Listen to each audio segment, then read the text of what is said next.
Fala galera, tudo bem? Bem, hoje vamos conversar sobre ângulo de insonação, né? O que é o ângulo de insonação no exame arterial? Mostramos já em uma outra aula, o link está aqui em cima para quem quiser acessar, como é que o aparelho de ultrassom, o duplex scan, consegue perceber a movimentação, a direção da movimentação do fluxo sanguíneo e como ele consegue perceber a velocidade, como ele consegue calcular a velocidade. Mostramos bem claramente nessa última aula que vimos aqui em cima. Bem, mas há uma pergunta. Para que a gente consiga aplicar aquela fórmula, nós precisaríamos conseguir visualizar aqui, como nós estamos vendo nessa imagem, o vaso de frente para o aparelho, de frente ao transdutor, o que na maioria das vezes não vai acontecer. Grande parte das vezes não conseguimos insonar ele diretamente em direção ao fluxo, ou seja, para que o feixe de ultrassom encontre-se diretamente em direção ao fluxo, formando um ângulo de 0 graus. Isso daí é muito difícil de se conseguir na prática clínica normalmente. O que a maioria das vezes a gente consegue é uma imagem como essa. Então, nós temos o vaso com um grau de angulação em relação à insonação do feixe de ultrassom. E esse grau de angulação, esse ângulo formado entre o feixe de ultrassom e o fluxo do vaso é que é chamado de ângulo de insonação. Então, nós temos aqui o feixe de ultrassom em azul, nós temos aqui a formação do fluxo sanguíneo em vermelho e em preto, e essa angulação entre o feixe de ultrassom e o fluxo sanguíneo é que nós chamamos de ângulo de insonação. O ângulo de insonação vai ser extremamente importante para a gente, uma vez que ele, voltando aqui à fórmula da equação Doppler, ele vai modificar completamente a informação que essa equação vai nos dar. Ou seja, um dado que eu, como operador, entrego ao aparelho, vai ser fundamental para o meu objetivo final, que é o cálculo da velocidade. Ou seja, a velocidade ela vai ser extremamente dependente do ângulo que eu estou informando ao meu aparelho. Então, nós temos aqui a fórmula da equação Doppler, como nós vimos em explicações anteriores, e aqui a presença do ângulo, o ângulo θ, na verdade, representado pelo seu cosseno, o cosseno do ângulo informado. Bem, e qual é o ângulo ideal para isso? Normalmente, nós trabalhamos com um ângulo de insonação de 60 graus. Por que 60 graus? Primeiro, porque é mais fácil insonar 60 graus do que um ângulo, por exemplo, de 30 graus ou 0 graus. Né? O 0 graus seria o ângulo ideal, mas muito dificilmente conseguiremos insonar a 0 graus. Mas Vinícius, o ângulo de 80 graus é mais fácil do que o de 60 graus. Por que então a gente coloca o ângulo de 60 graus? É o que eu vou mostrar aqui para vocês. Bem, voltando aqui à equação Doppler, eu tenho uma formação do ângulo modificando completamente a velocidade final.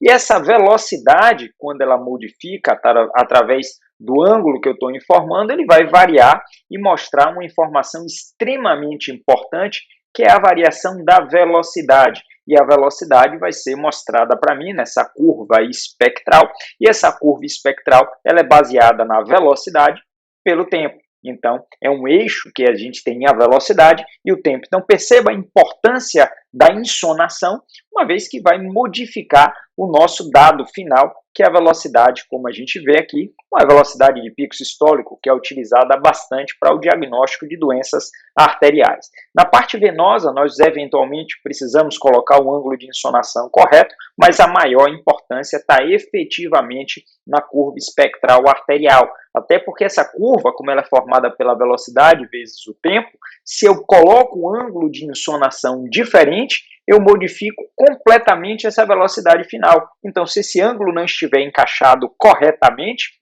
e o que é encaixado corretamente, eu encaixar o ângulo que eu estou informando ao meu aparelho, a o feixe de ultrassom e o fluxo sanguíneo. Então, eu preciso encaixar esse ângulo corretamente para que o meu valor de velocidade seja fidedigno e a minha curva espectral esteja demonstrada de forma correta.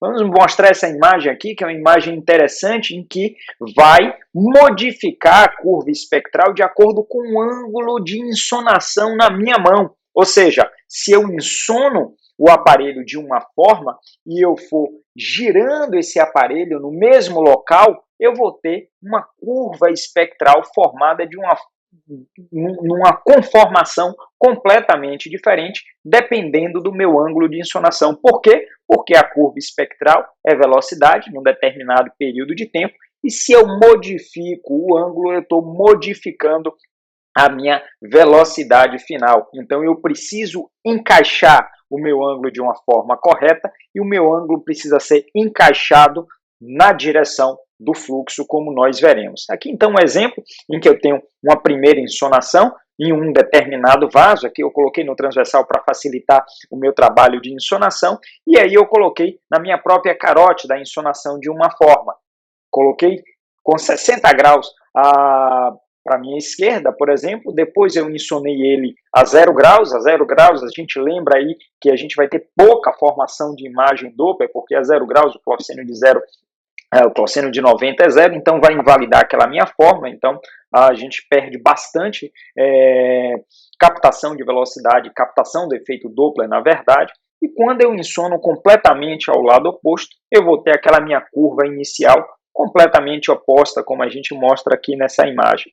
Então, a gente percebe a importância desse ângulo, e eu vou responder a vocês o porquê que é o ângulo de 60 graus e como a gente ajustar. O ajuste a gente vai ter tanto no manual, com esse movimento de angulação da mão em relação ao vaso, quanto na caixa de cores ou no STIR, que a gente vai ver aí em algumas explicações mais à frente. Bem, então aqui o que é que eu falo sobre encaixar o ângulo? O ângulo ele é encaixado quando eu coloco o meu marcador na direção do fluxo. E a direção do fluxo pode não ser necessariamente a direção da parede do vaso. Muita gente tenta encaixar este ângulo com a parede do vaso. Grande parte das vezes vai dar certo, quando a gente não tem nenhuma placa e o fluxo sanguíneo é paralelo à parede do vaso. Porém, quando a gente tiver placas, o fluxo sanguíneo não for paralelo à parede do vaso, eu vou precisar direcionar o meu marcador ao fluxo sanguíneo.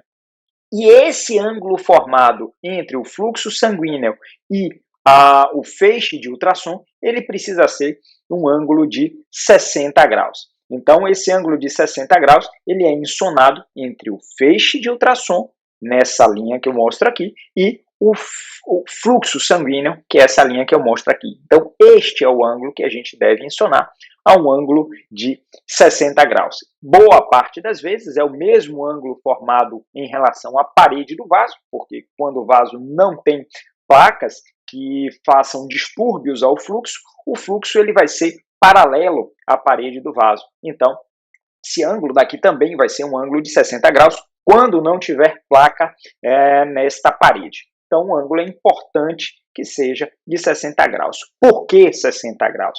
Aqui vai a explicação. O ângulo de 60 graus ele é formado por conta daquela variação de trigonometria que a gente lembra muito bem lá dos anos de escola em relação ao cosseno. Bem, o cosseno do ângulo zero, ele é o cosseno de 1. Então, o valor do cosseno, que faz parte da fórmula do ângulo zero, é 1. Então, a grande parte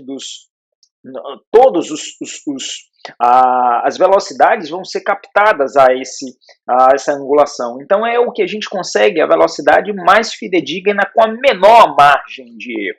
Porém, o cosseno do ângulo 90 é 0. Então, a gente percebe aqui que entre o ângulo 0 e o ângulo 60, o cosseno de 60 é 0,5, entre o ângulo 0 e o ângulo de 60, o cosseno varia 0,5.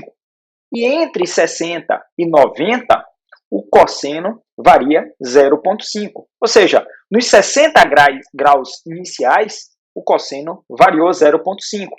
Nos 60 graus finais, nos 30 graus finais, o cosseno variou 0,5. Ou seja, em 60 graus ele varia 0,5, em 30 graus ele também varia 0,5. A gente percebe, então, que a variação do cosseno ela é menor nos primeiros 60 graus e a partir do grau 60 para frente, essa variação é muito maior. O que isso quer dizer? Isso aumenta a nossa margem de erro. Perceba aqui que eu tenho uma velocidade de um fluxo sanguíneo a 100 centímetros por segundo, como mostra aqui em insonação a ângulo zero, né? Então, ângulo zero, 100 centímetros por segundo. Porém, aqui a ângulo 60, digamos que eu esteja acontecendo na minha barra azul uma variação de 2 graus para cima, ou seja, 62, e na minha barra branca uma variação de 2 graus para baixo, ou seja, 58. O olho humano ele não vai ser perfeito, ou seja, a insonação de 60 graus ela vai ser próxima a 60 graus e não perfeitamente 60 graus. A gente vai ter uma margem de erro, e essa margem de erro aí varia em torno de 2 graus. Ou seja, se eu insonar a 60 graus, porém, na verdade, aquilo dali está a 62, minha velocidade que deveria ser 100 vai passar a ser 107. E a gente tem uma margem de erro para isso. Se eu insonasse um pouquinho para baixo, a 58, minha velocidade seria de 94, dentro dessa margem de erro daí. Porém, se eu estivesse insonando e utilizando o ângulo de 80 graus, essa pequena variação de 2 graus me daria uma margem de erro muito maior, ou seja, a mais de 25% de erro, tanto para cima quanto para baixo. Então, de 60 graus para trás, a margem de erro diminui bastante. E esse é o objetivo da gente utilizar, então, os 60 graus como padrão para a utilização na maioria dos exames.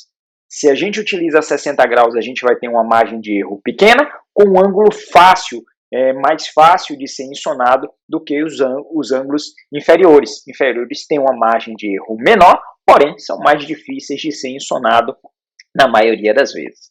Aqui a gente mostra também uma imagem demonstrando isso. Eu estou aqui a 60 graus, a 60 graus seriam 100 centímetros por segundo. Se eu tiver uma margem de erro, se eu utilizar 10 graus a menos, eu perco, né? Existe uma diferença de velocidade, essa diferença de velocidade cai a uma margem mais ou menos de 30% de falha. Mas, se eu utilizar essa margem para cima, ela aumenta significativamente, passando de 45% de margem de erro. Ou seja, a margem de erro para baixo é muito menor do que a margem de erro para cima. E o limite disso é o ângulo de 60 graus, como a gente vê aqui. Então, trazendo para a parte prática, se eu insonar aqui adequadamente o meu feixe de ultrassom e o fluxo sanguíneo e utilizar o ângulo de 60 graus, como a gente informa aqui, todas essas velocidades elas vão ser velocidades fidedignas. Então, aqui mostrando novamente, a gente tem um ângulo formado de uma forma adequada entre o fluxo e o feixe de ultrassom. E esse ângulo é o ângulo de 60 graus. Bem, o ângulo de 60 graus ele pode ser formado em relação às paredes também quando não houver placa. Esse mesmo ângulo vai ser formado entre um e outro. Porém, nessa outra imagem aqui, a gente mostra um erro bem significativo. A gente percebe claramente que o feixe, o fluxo sanguíneo não está alinhado ao meu marcador. E se eu não alinhar o meu marcador, independente de eu está mostrando o ângulo de 60 graus, esse ângulo ele não é fidedigno. Então perceba como, mesmo o aparelho demonstrando que o ângulo é de 60 graus, você pode informar esse ângulo errado ao aparelho e trazer uma velocidade completamente diferente. Perceba aqui que o ângulo entre a sua marcação e o feixe continua sendo de 60 graus. O erro foi que eu não alinhei o meu marcador ao fluxo sanguíneo, e eu preciso alinhar o meu marcador ao fluxo sanguíneo. Quando eu não alinho, a velocidade que é medida pelo meu aparelho, apesar das informações em tela estarem corretas, esse ângulo ele não vai ser fidedigno, essa velocidade não vai ser fidedigna e a gente vai terminar invalidando a fórmula, uma vez que essa fórmula depende do ângulo. Espero que tenha ficado claro. Um abraço, até a próxima.